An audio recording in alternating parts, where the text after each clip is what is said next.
Yun, mga sasakyan. Natin kung lahat ng gastos natin ngayon. Yung first time natin dumaan expressway kasi nga may nakabili tayong sasakyan. Tapos sanay kami mo na nakamotor. Ayan, nagsasakyan kami. Subukan natin.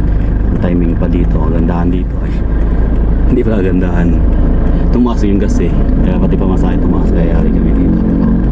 Ito nakaplano na to bago kami humot. Ayan, bali 9:54 ngayon dito sa Quezon City. Ayan, mag-skyway na tayo.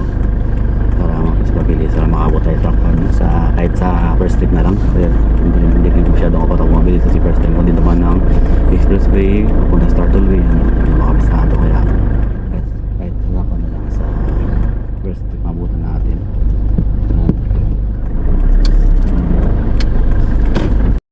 Ayun mga idol, dito na tayo ngayon sa Balagtas. Kakalabas na tayo ng expressway.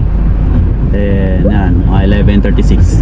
Pagkas mga tayo pa full tank kasi mahal gas nga talaga doon sa Bugado sa Mindoro. Then yan, Iloilo. Mayroon tayo balong dito isang container na diesel para sigurado doon yan sa mga area na yun. Mayroon tayong medyo mura na bilhan, hindi sa medyo mura kaya medyo makatipid tayo. Kasi para na lang din para makatipid siyempre. Yung mabigat ng diesel ngayon.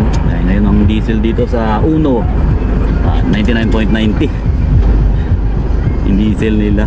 Okay, pagas na tayo, nabawas na tayo ng konti, lumabas sa baba ng full. Ang tanakbo na natin ay 101 kilometers na. Pagas na tayo bago diretso din sa port para makatipid-tipid tayo kahit paano kasi kung doon na tayo sa Mindoro pagas, naku po, ang mahal ng gas.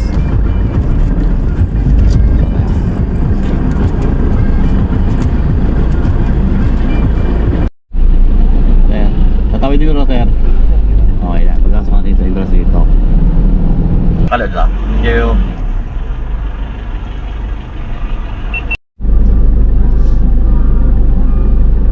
Yun, bakit na tayo mga idols barko.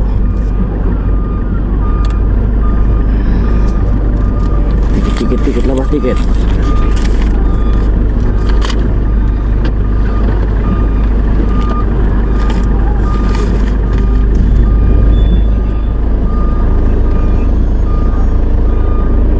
Iwan na yung chun-chun.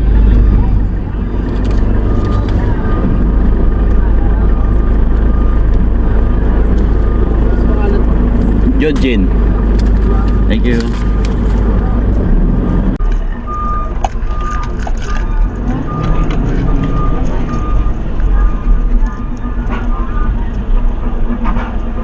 Yes, sir, Loro.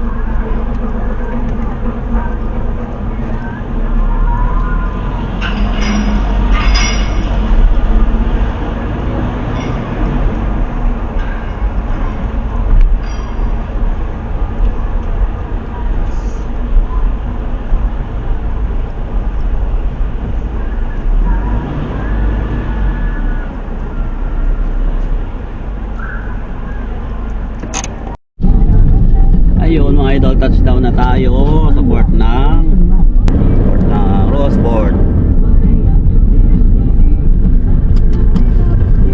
Diba tayo? Ayun, wrong timing na lang biyahe ng Rossport ay kon pa. Alas 6 pa ng hapon kaya lipat tayo sa Bulalakaw. Meron silang biyahe alas 10. So medyo may kamahalan sa Pasgat. Bahay pa tayo mga isang oras. 150 kilometers bigit. Cheers tayo, marami natin una kung stay time pa natin yung alas 6. Sayang oras natin doon. Magkano lang naman yung tag. Yung touchdown na sa Bulalakaw. Baka na natin kontak natin.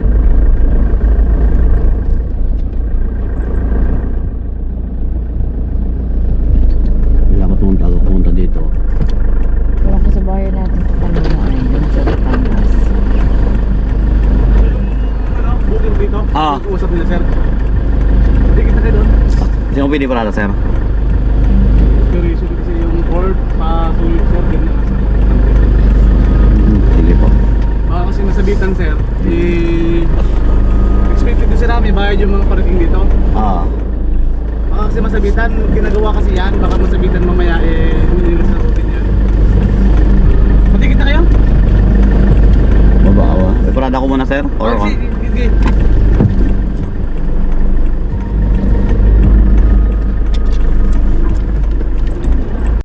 Ayun mga idol, bali okay na nakapagtapos na tayo sa Tapos poster, taas pa tayo.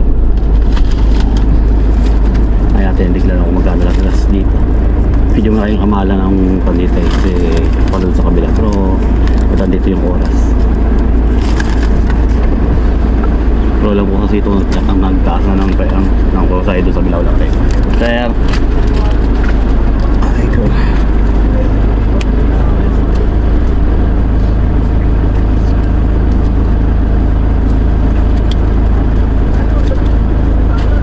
Sige pa, abante na po sa daw lang. Thank you. Thank you po.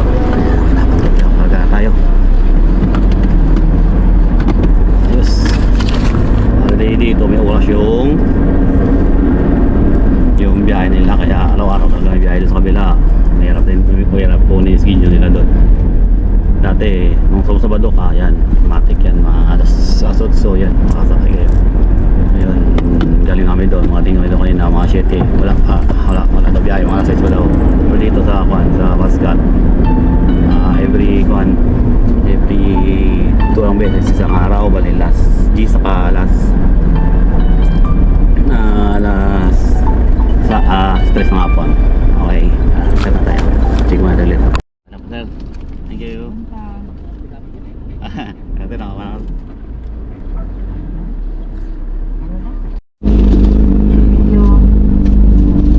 Ano kaya check yung pagba natin, yung ticket natin. Pascat.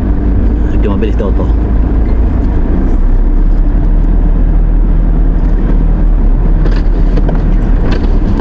Baba mo bilang mo, okay? Ha? Oo, no.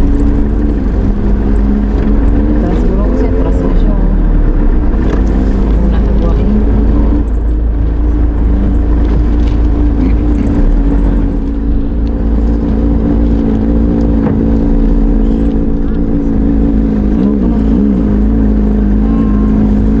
Tapos tayo ba to? Hindi ko kita.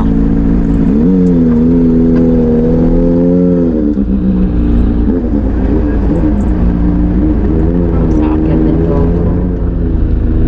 Tapos tayo, tapos. Okay na, nakaparada na tayo. Let's go, nakita tayo. Yung may DP dito, may init dito eh. Ayan. Nakita tayo. Dali mo to? Hindi na. Hindi, babala na ito. Makuha ko sa... Kalinaw. Yun yan, bali dito sa kayo dito sa Pascat, bali yung pamasahe ng sasakyan dito ay ano yun? Alam ko na sa 8,000 ko dyan eh. 8,064. Tapos yung tao, driver, ibaya din. Ayun sir. Ganda umaga sir, ticket lang po sir. Ayun sir. Ilan po kayo sir? Dalawa lang po kami. Hindi pa man.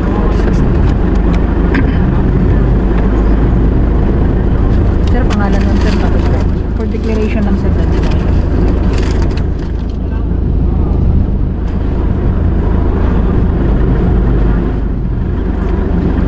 Dalo. Baka may pangkapitan.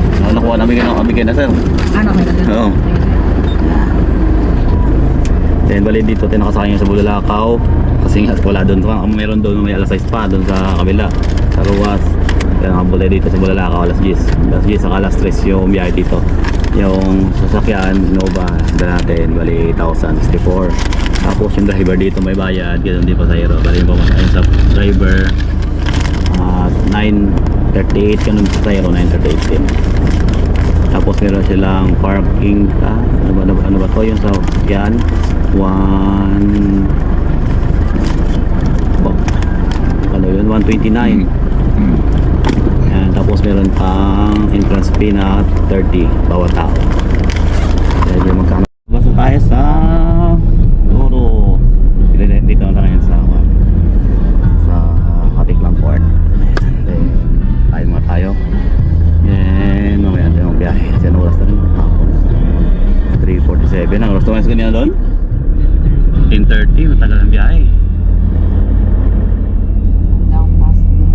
Yung? Saan banda ang fast?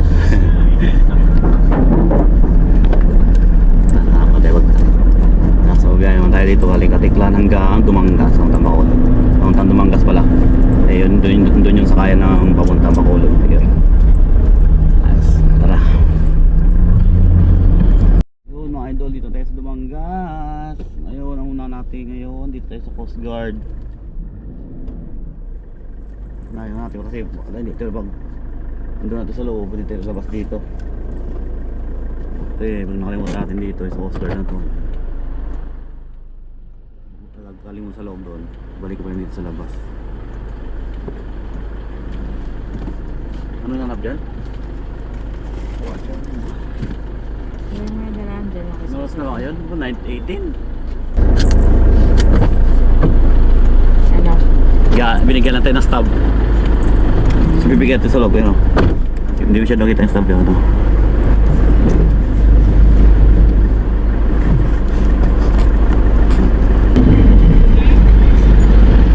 Ang tabok na rin eh. Wala kang vlog isa? Dua lang kami. Balik mo sa Abay danan eh.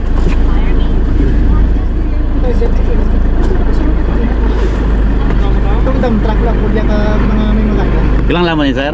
Hindi. Nasa rastri na sa pinanan. Asa last 3? Okay. Pila na? 42 lang. 42. Dua na na. Kasi dyan naman, pinanan naman. Ah, sige. Pero hindi na kami magawa sa dito. Oo.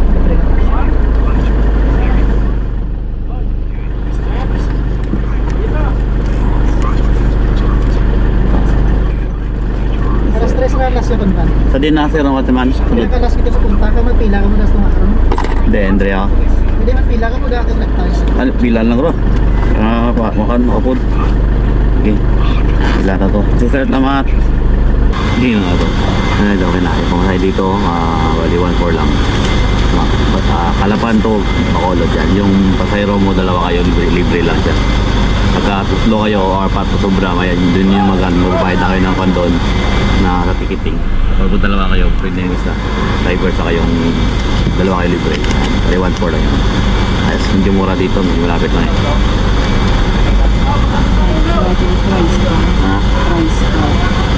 Oo, saka yung one to yung saka namin ngayon, TriStar na Bro. Naglag sa 12 no.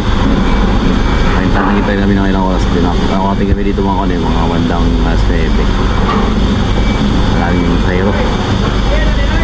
Ayun, plus ito na Ruro pa muna Bacolod. Ayan, ayos na, makuhin na bahay. Hindi, bye. Yun mga idol, bali nakarating tayo ng Bacolod. Then yun, dahil tayo mag-liquidate ng ating mga expenses sa biyahe natin. Bali sa kung sa gas naman, na ito yung gas, lumabot ang 2.8 ko ng gas, lumabot na rin dito, may tira pa akong kalahati. Depende na yun, hindi ba tayo iba-iba gas sa gas, pero dito tayo sa pamasahe mag-focus para may idea kayo. Yan, tunayan natin doon sa Batangas. Sa Batangas yan. Ito yung pamasahe ng passenger sa Batangas ay 528. 528.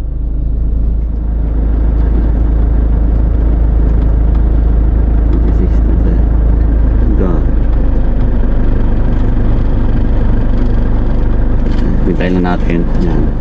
528 yun. Pamasahe ng passenger. 528. Bali sinakyan ko dito ay Montenegro. Bali Montenegro, alam ko nagtaas na sila ngayon 21 eh. Ng 23. Yan, nakaraan pa kami natin dito ngayon. Medyo busy din eh.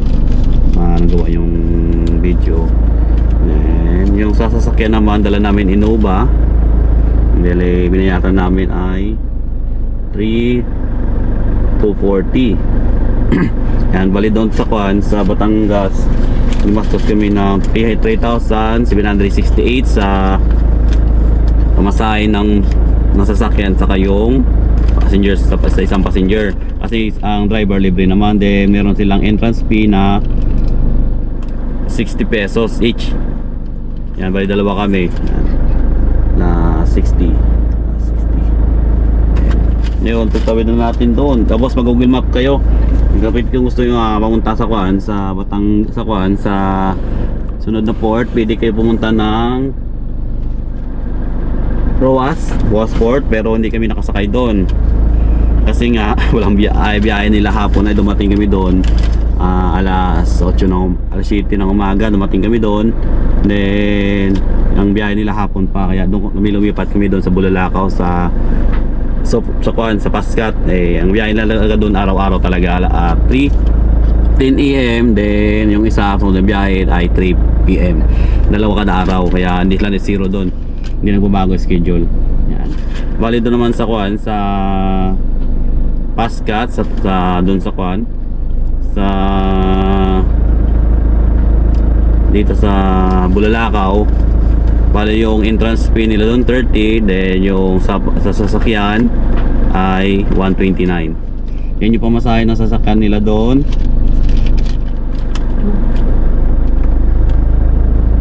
Pamasahe ng sasakyan nila ay 8,064. Yan. Plus 929 plus terminal fee. Yan, 60. Dalawa kami. Yan. Then ang pala dito sa Pascat kasi hindi free yung driver.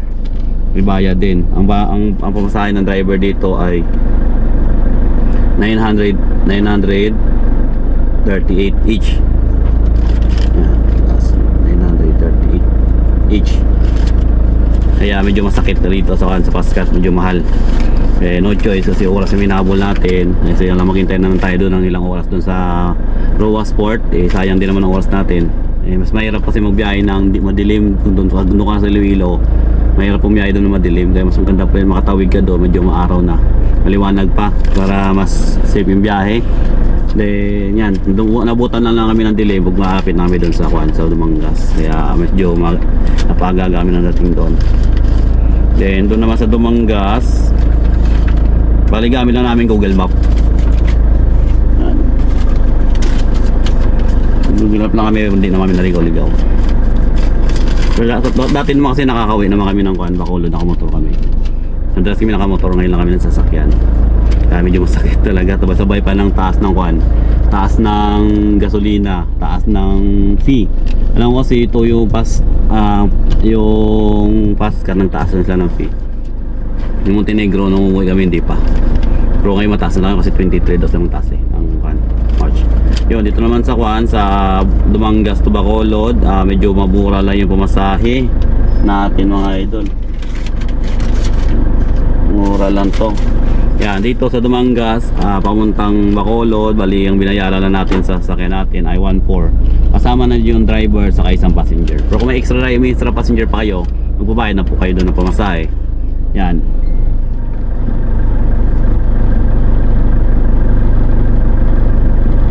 Then magkano lang total na nasas natin?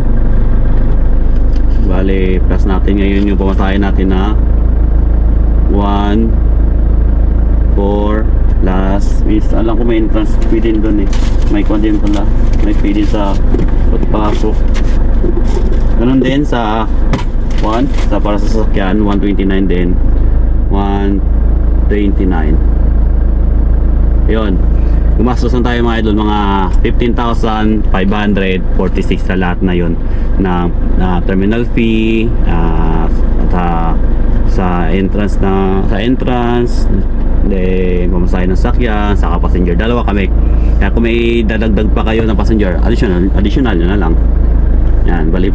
So pagbalik ulit, tingin ko mas tataas pa to siya. Kasi yung Montenegro nung pagbuhay namin, sakyan namin Montenegro pabalik dito, hindi pa yung tumaas Tapos yung doon sa Batangas, pa rin sila. Hindi pa sila nataas. Kaya siguro pagbalik medyo tataas na to siya. Yan, pwede natin yung gastos natin, mag-prepare na lang kayo ng 16,000. Then yung gas namin, mabot na kami ng 2,800, may sobra pa. Kasi nasa na naman siya 450 kilometers kung sa Roas kayo makasakay. Pag sa Bulalakaw naman kayo, abot kayo ng 500 kilometers hanggang dito Bacolod. But Quezon City to Bacolod. Yan, ayos. Sa magbabiyahin ito, mahal na araw, ingat kayo. Yan. Then wag kalimutan, mag-Google Map na lang kayo para hindi na kayo maliligaw. Kasi may mga portion na walang signal, ibig si Google Map, kahit wala kang signal, tuloy-tuloy pa rin siya. Nakago pa rin. Ayos. Ingat kayo sa mga babiyahe. Ride safe.